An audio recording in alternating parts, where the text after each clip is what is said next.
Types of chemical reaction. तो यहाँ पर हम देखने वाले हैं 6 टाइप के रिएक्शन देखेंगे। तो सबसे पहला है कॉम्बिनेशन रिएक्शन। तो कॉम्बिनेशन रिएक्शन क्या होता है, नाम से ही आप समझ सकते हैं। यहाँ पर मतलब दो या दो से ज़्यादा चीज़ें होंगी, वो क्या होंगी, कंबाइन करेंगी।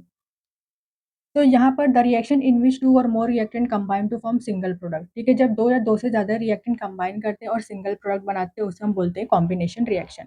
जैसे एग्जांपल है फॉर्मेशन ऑफ वाटर। तो यहाँ पर देखिए, यहाँ पर हैं दो रिएक्टेंट H2 प्लस O2, तो दोनों कंबाइन करके यहाँ पर सिंगल प्रोडक्ट दे रहे हैं विच इज़ वाटर। वैसे यहाँ पर है second example burning of coal.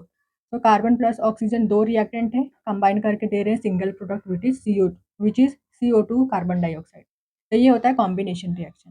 Then second decomposition reaction. तो डीकम्पोज का मतलब क्या होता है, ब्रेक होना, ब्रेक करना। तो डीकम्पोजिशन रिएक्शन क्या होता है, ये एक ऐसा रिएक्शन है जिसमें सिंगल प्रोडक्ट मतलब सिंगल रिएक्टेंट होता है, वो सिंगल रिएक्टेंट ब्रेक डाउन होता है दो या दो से ज़्यादा प्रोडक्ट में। तो ये जो कोई भी चीज़ें हम तोड़ते हैं, तो तोड़ने के लिए, ब्रेक करने के लिए हमें एनर्जी चाहिए रहती है, ठीक है, एनर्जी की रिक्वायरमेंट होती है। तो इसी बेस पे जो डिकम्पोजिशन रिएक्शन होते हैं वो 3 टाइप के होते हैं।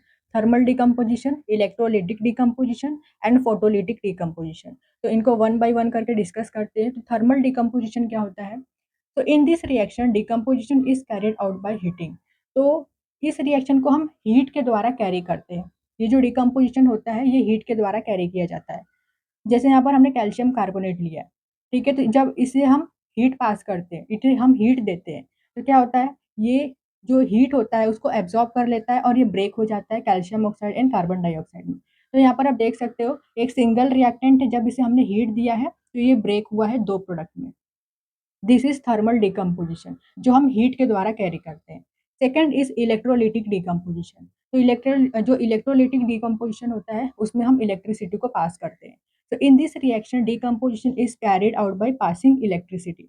जैसे यहाँ पर हमने वाटर लिया, तो वाटर में जब आप इलेक्ट्रिसिटी पास करते हो तो ये यहाँ पर ब्रेक हो जाता है H2 प्लस O2 में। Then next third is photolytic decomposition. तो फोटोलिटिक डिकम्पोजिशन क्या होता है, तो decomposition which is carried out by sunlight. तो ये डिकम्पोजिशन जो होता है सनलाइट के द्वारा कैरी किया जाता है। जैसे यहाँ पर हमने लिया है AgCl। तो AgCl को जब आप सनलाइट के प्रेजेंस में रख दोगे तो क्या होता है, ये जो AgCl होता है ये ब्रेक हो जाता है Ag और Cl2 में। ठीक है, यहाँ पर जो 2 है ये रिएक्शन को बैलेंस करने के लिए लिखा गया है। ठीक है, बैलेंसिंग केमिकल इक्वेशन मैंने आपको सिखाया है। आप देख सकते हो यहाँ पर 2Ag, यहाँ पर भी 2Ag, 2Cl, यहाँ पर भी 2Cl। Next, third reaction is displacement reaction. So the reaction in which more reactive element displaces less reactive element from its compound. तो डिस्प्लेसमेंट रिएक्शन क्या होता है, यहाँ पर जो मोर रिएक्टिव एलिमेंट होता है वो लेस रिएक्टिव एलिमेंट को डिस्प्लेस कर देता है। मतलब जो कंपाउंड उसमें से जो लेस रिएक्टिव एलिमेंट होगा उसको मोर रिएक्टिव एलिमेंट डिस्प्लेस कर देता है, उसे हम डिस्प्लेसमेंट रिएक्शन बोलते हैं। जैसे इस रिएक्शन में देखिए एग्जांपल हमने लिया है zinc plus copper sulphate gives you zinc sulphate plus copper. तो यहाँ पर ये कंपाउंड है और ये क्या है, ये एलिमेंट है जिंक। तो जिंक ये है ना, ये मोर रिएक्टिव एलिमेंट है, ठीक है, ज़्यादा रिएक्टिव है। इससे कंपाउंड में से जो कॉपर है ना, कॉपर से ज़्यादा रिएक्टिव है। तो ये मोर रिएक्टिव एलिमेंट है, ये लेस रिएक्टिव एलिमेंट है। तो मोर रिएक्टिव एलिमेंट क्या करेगा, ये जो लेस रिएक्टिव एलिमेंट है कंपाउंड में से, इसको क्या करता है, डिस्प्लेस कर देता है, मतलब इसकी जगह ले लेगा। तो कॉपर की जगह ले लेता है जिंक, तो यहाँ पर फॉर्म होता है जिंक सल्फेट और कॉपर बाहर हो जाता है। तो ये डिस्प्लेसमेंट रिएक्शन होता है।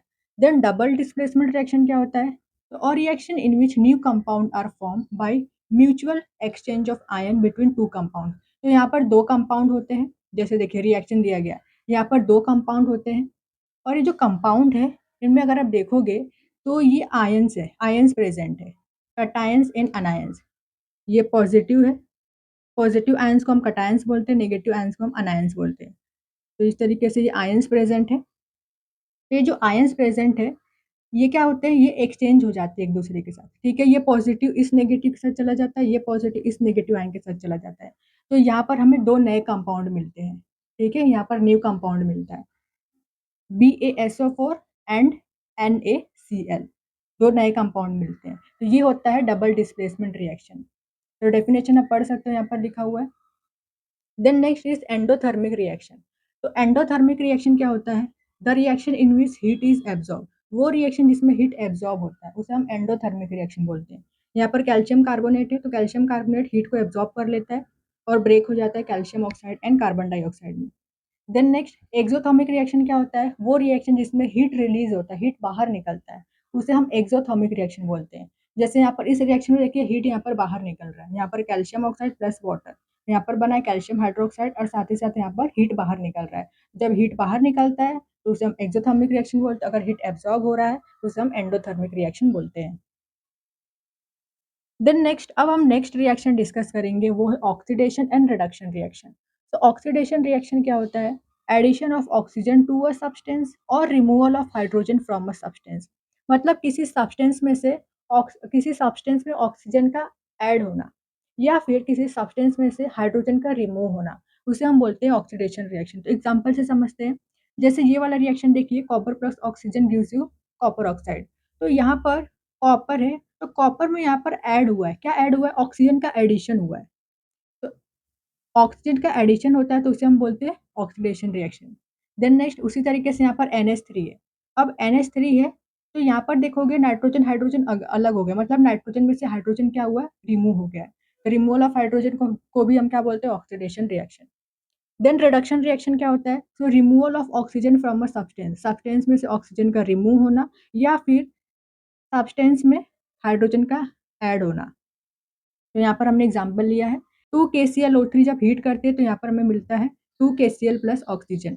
तो यहाँ पर KCl के साथ ऑक्सीजन है, लेकिन अगर यहाँ पर देखोगे तो KCl में से KCl और ऑक्सीजन अलग हो चुके हैं, मतलब ऑक्सीजन का क्या हुआ है? रिमूवल हुआ है। तो जब ऑक्सीजन का रिमूवल होता है तो उसे हम क्या बोलते हैं?